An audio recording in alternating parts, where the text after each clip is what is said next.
स्कंद माता की कथा। नमस्कार भाइयों बहनों और मित्रों, जय माँ गायत्री। आप सभी का मेरे YouTube चैनल शुभकर माही अष्टों में स्वागत है। आज के इस वीडियो में सुनेंगे स्कंद माता की कथा, जिसको सुनने मात्र से संतान सुख की प्राप्ति होती है, संतान की आयु लंबी होती है और संतान संबंधी कोई भी समस्या हो वह दूर होती है, क्योंकि स्कंद माता संतान की देवी मानी गई हैं। स्कंद माता शूर मंडल की अधिष्ठात्री देवी हैं। इनकी उपासना करने से साधक अलौकिक तेज की प्राप्ति करता है। यह अलौकिक प्रभा मंडल प्रतिक्षण उसके योगक्षेम का निर्वहन करती है। एकाग्र भाव से मन को पवित्र करके माँ की स्तुति करने से समस्त दुखों से मनुष्य मुक्ति प्राप्त करता है। जो भी मनुष्य इनका पूजन करता है, अपने मन को पवित्र करता है, ऐसा करने वाला मनुष्य मोक्ष का मार्ग सुलभ ही प्राप्त कर लेता है। इनकी आराधना से विशुद्ध चक्र के जागृत होने वाली सिद्धियां स्वतः ही प्राप्त हो जाती हैं।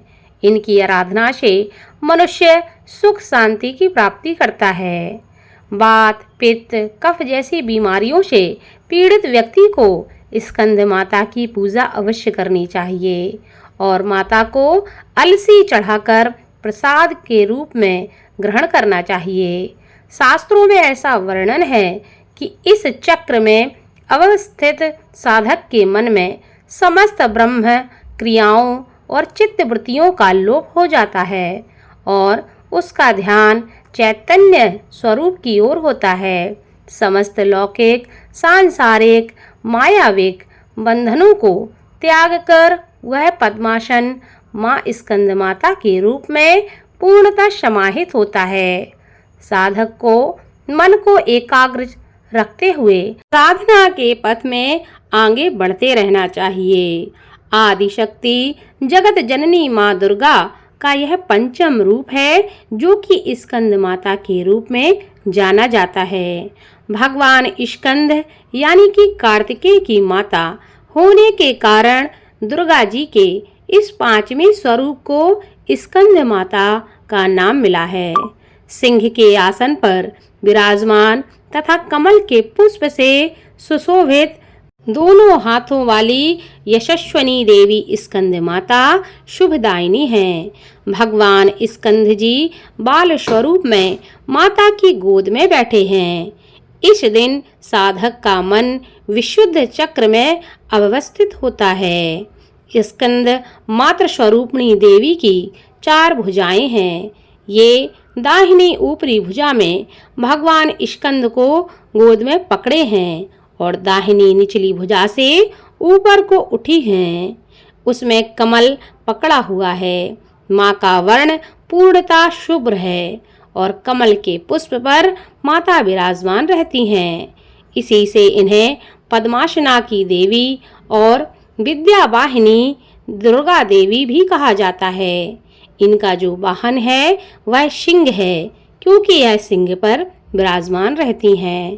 पौराणिक कथा के अनुसार माँ दुर्गा का पंचम स्वरूप स्कंद माता देवताओं के सेनापति कुमार कार्तिकेय की माता की पूजा होती है। कुमार कार्तिकेय को ग्रंथों में सनत कुमार, स्कंद कुमार के नाम से पुकारा गया है। देवी स्कंद माता ही हिमालय की पुत्री पार्वती हैं। इन्हें ही महेश्वरी और गौरी के नाम से भी जाना जाता है। यह पर्वतराज की पुत्री होने से पार्वती कहलाती हैं। महादेव की वामनी यानी कि पत्नी होने से महेश्वरी कहलाती हैं और अपने गौर वर्ण के कारण देवी गौरी के नाम से पूजी जाती हैं।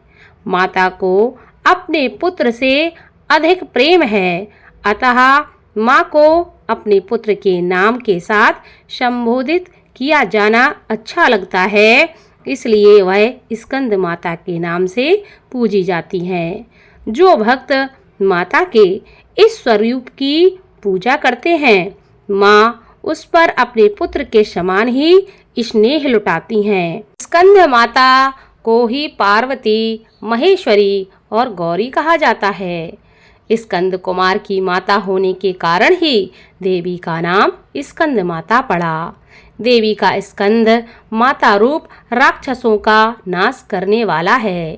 एक बार तारकासुर नाम के भयानक राक्षस ने तपस्या करके भगवान ब्रह्मा जी से अजय जीवन का वरदान मांगा कि उसकी मृत्यु कभी ना हो।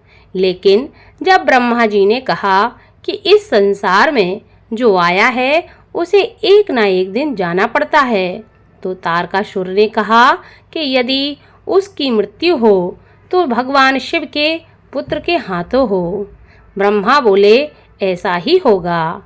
तारकासुर ने सोचा कि ना कभी शंकर का विवाह होगा, ना ही कभी उनको पुत्र होगा और ना ही कभी उसकी मृत्यु होगी।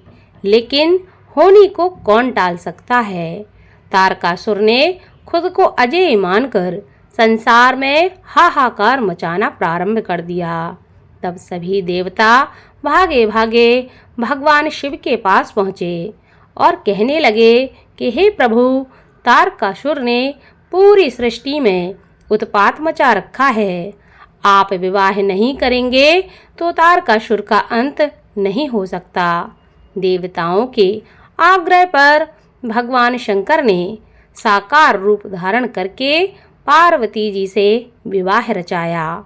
शिव और पार्वती के पुत्र का जन्म हुआ, जिसका नाम कार्तिकेय पड़ा। कार्तिकेय का ही नाम स्कंद कुमार है। स्कंद कुमार ने तारकासुर का वध करके संसार को अत्याचार से बचाया। स्कंद कुमार की माता होने के कारण ही माँ पार्वती का नाम स्कंद माता भी पड़ा। स्कंद माता अगर प्रसन्न हो जाएं तो बुरी शक्तियाँ भक्तों का कुछ नहीं बिगाड़ सकती। देवी की इस पूजा से असंभव काम भी संभव हो जाता है। कुंडलिनी जागरण के उद्देश्य से जो साधक दुर्गा माँ की उपासना कर रहे हैं, उनके लिए दुर्गा पूजा का यह दिन विशुद्ध चक्र की साधना का होता है।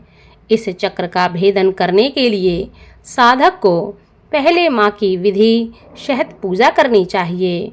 पूजा के लिए कुश अथवा कम्बल के पवित्र आसन पर बैठकर पूजा की प्रक्रिया को उसी प्रकार से शुरू करना चाहिए जैसे आपने अब तक के 4 दिनों में किया है।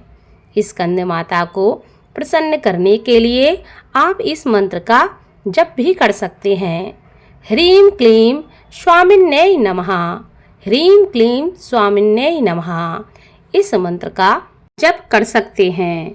इसके अलावा माँ को प्रसन्न करने के लिए इस दिन आप स्कंद माता के स्कंद कवच का भी पाठ कर सकते हैं। और जब पूजा हो जाए उसके बाद स्कंद माता की आरती अवश्य करें। इस प्रकार माँ का पूजन इत्यादि करके कथा को सुने, इससे स्कंद माता की कृपा आप पर हमेशा बनी रहे और आपके जीवन के सभी मनोरथ पूर्ण हो सकें और जीवन के जो संकट हैं वह दूर हो सकें। तो इस कथा को आप खुद सुने, आपके जो अपने हैं उनको भी इस कथा को शेयर करें ताकि आपके साथ साथ आपके अपने भी स्कंद माता के आशीर्वाद को ग्रहण कर सकें। धन्यवाद।